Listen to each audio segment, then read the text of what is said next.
So the next tool in my toolkit is a cupcake shape sorter. So the icing is one shape and it matches with a bottom. So the different shapes here are squares, triangles, rectangles, hexagons, etc. with different difficulties that a child would need visual perception on. They can work at midline using bilateral integration. They can work at horizontal and vertical work at the midline. And there's different tools that can be used with this, but the cupcake my fieldwork educator has, and the children really like that one.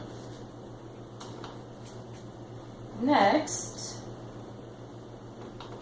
as I mentioned before, I would have stickers, just because that can be used to practice circling, as I mentioned before. It can also be used as a reward. It can be used to for fine motor pincer, for proprioception, pushing it into the paper, for a multitude of different activities.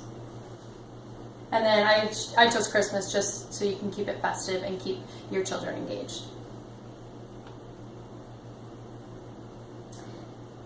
The next tool I have is Theraputty. I decided to go with Theraputty over Play-Doh just because I can choose a variety of different difficulties and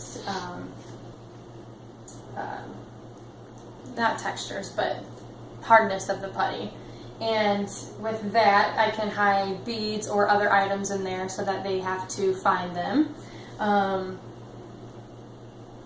All the skills that I can use with the Theraputty can be precursors to school activities. So if I do pinching in the putty, that can be used for writing, or scissor cutting, all precursors that can be used in the school. So you can work on those same skills without actually doing them.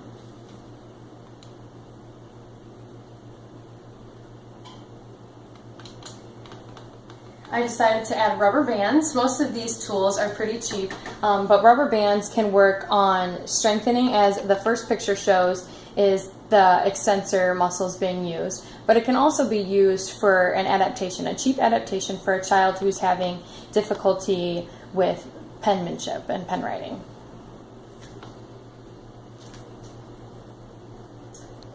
And then last but not least, I'm going to have bubbles in my toolkit. And then everybody knows what bubbles look like, but these are fun versions. And bubbles can be used for oromotor calming techniques, so for deep breathing, breathe in, blow the bubble out. That can also be planning, but oromotor skills to get the roundness of your mouth to blow out the bubbles, and those sorts of skills can be used with simply blowing bubbles. Or you can combine a couple of my different items, put the weights on a child's arm and have them reach up and pop the bubble for strengthening. So those are the items in my toolkit. Thanks.